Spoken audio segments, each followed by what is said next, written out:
والله حرام طماط. والله انت لو تجيت هنا والله ما يشرط عليك. والله انا ما اخوف لك. شوف انا فين قاعدين. والله انا قاعدين هنا سخنتني هنا. والله انت لو تجيتني هنا والله حرام عليك ما يخوف عليك. والله انا ما شرطت منك. خلاص انت تجي هنا انت رجال وانا بنات. والله حرام طبعا انت ما تجي هنا. حرام علي والله ما تجي هنا.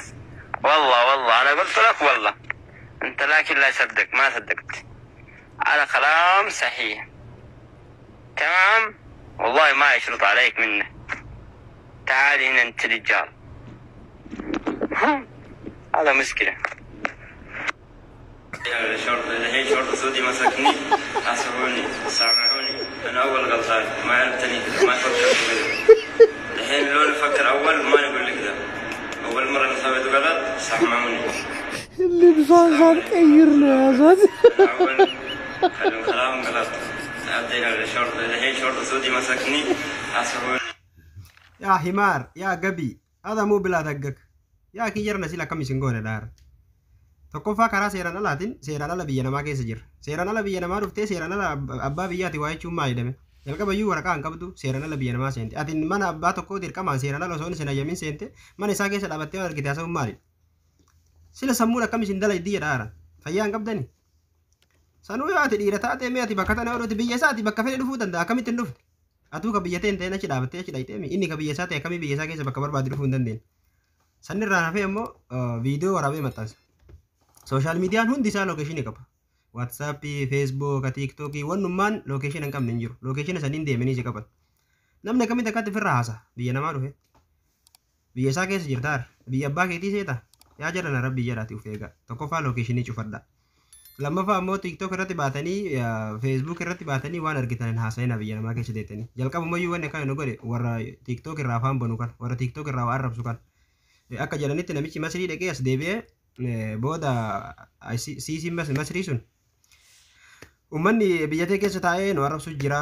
Kanaafuu uummata isaanii jedheeni akkasitti sababa sanii uummata kana guuraa jirtedha. Tokkoffaa shamarran teena TikTok irraa iyyitanii maarree Masriin akkas taate maarreen maalii taate maal lama irra shitame teetifuu iyyummaa biyyaa si baasee rakkattee biyya namaa keessa jirta maal lama irra shita. Kanaafuu waaqa dandeettan of eega kunoo gargaar jirtan. Kanaaf sun asiin viidiyoo waraabee asiin iyyuu borumtaa sanii qaba mucaa kan. Inni TikTok irratti waraabee wallaa as dhufuu hin dandeettu wallaa yoo dhiira taate tekkasi wallaa yoo dhiira taate as dhufte maalidha ammaarree akkam dhiira hin taane biyya isaa keessa biyya abbaa isaa keessa jirta akkamitti akkatti firraa. Ammoon isiniin jechuu barbaada gabaabumatti tokkoffaa dubbiin jajjabaatteerti nama tokkocha keessatti hammisaan jiran lookeeshinii kanaan deemanii isin qaban warra TikTok irraa iyyuu fi warra Facebook irraa yookaan waan adda addaa irratti waan arge waraabee gadhiisu kana asumarraa lookeeshinaan isin qabu jiran. Namoonni kun illee of eegaa warri waa waraabdan ammoo waa waraabdee tokkoffaa sanuu afaan arabaatiin afaan jarri beeytuun iyyitee afaan bantee ofiillee of qabsiiftee nullee nu rakkisin. Sababa warra afaan ofirraa haasa'uu kanaaf nama nagaa illee hin dhiiftu jarri. Fakkeenyaaf akkuma isin beektan biyya arabaatu namni tokko waa balleessinaan hundaa bakkuma takkatti guuranii fixan. Sababa nama tokkooti jechuudha. Waraabessi ka waa nyaatu tokko ka maqaan badu maraa'edha. Kanaaf warra kanaa jazbaa kanaa jecha nama hundayyuu ka nagaan taa'ee nagaan dalagatee ofirraa biyyatti jijjiiramee gala jedhullee sababa sanii riskii isaatii fi kaayoonni kaayeffate harkaa kutaa jiran. Ammoo namni karoorfate nama nagaa harkaa daaraa godhaa jirtan.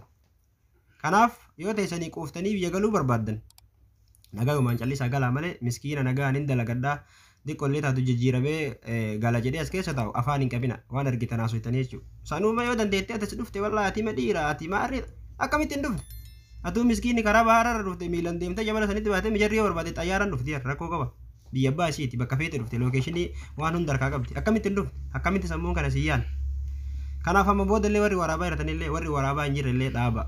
Yoo dhiira taatee as dhufteen dubbii miti hin taatu. Booda eegasii kun akkanatti ana aasiif jette arra deebite dhiifama naa godhi jette. Akkanumatti deeqaa takkatti si qabdi jechuudha. Sanuu suutiin badduudha. Homa xixiqqoo akkanaati ilaalamu silaamni mootummaadha. Mucaan kun amma gabeete silaa jedhullee homaa waan guddaa nama miidhuu miti silaa medhiisan. Garuu waan xixiqqoo akkanaa kana mara jala deemti. Viidiyoo takkatti inni waraabe kanaa jecha lookeeshinaan deemanii mucaa kana fuudhanii booda dhiifama gaafadhanii. Akka biyya teennaa sana akkanumaan mootummaa arrabsitee maal jettee akkas jettee wanni jechuu hin dandeettu biyya namaa keessa teettee. Kanaaf of eeggannoo guddaa irraan haasa'inaa biyya namaa keessa jirra. Seeraan biyya namaa keessa hin jiru seeraan alaa biyya namaa seeraan ala biyya namaa keessa jirra. Kanaaf of eeguu barbaachisa. Osoo waraqaa qabaattee seeraan dhuftee waa dubbattee illee takka takkar.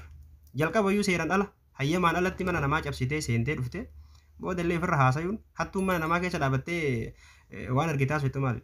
waan hatti deemudha malee namni irratti keessa jiru kun hattuudha yeroo achiisi qaban namni waan manaa qabdu uffata manaa qabdu fudhadhu sin jedhu hin jiru achumatti daaraa si godhan malee kanaafuu hattuun daftee waan saamattee gara biyyaa argattee gaafa qaban akkasitti galuu barbaachisa malee dhuftee ati dhiiraa na qabi ati maarree na godhi akka fokkoruun maali barbaachisa maal fokkorta heddifuu hin jirtu jabalatti gasii galchifuun maali rakkinna biyyaa si baasee akkanatti jabala keessa walayyuu gaara keessa dhaabami eega dhugamaan dhiiraa taatee nama jabaa akkasii taate maa baqatta jalqaba jabalatti ka biyyaa si baase rakkoo ka biyya namaa keessatti ammallee si baqachiisaa yeroo rakkoo kanaaf jabala keessa deemtanii akkas na godhi ati dhiiraa ati maarree waan akkasii firraa dhiisa waan hin fakkaanne viidiyoo mayyuu hin waraabina abadan suurallee maalillee waan argitan haasofitanii waa'ee shurxaa waan arrabsitanii keessattuu afaan arabiitiin akka hin barreessine akkasuma ammallee akka waraabne warra riskii dalagachuu barbaadu akka riskii nutti hin qabne isin hin jedha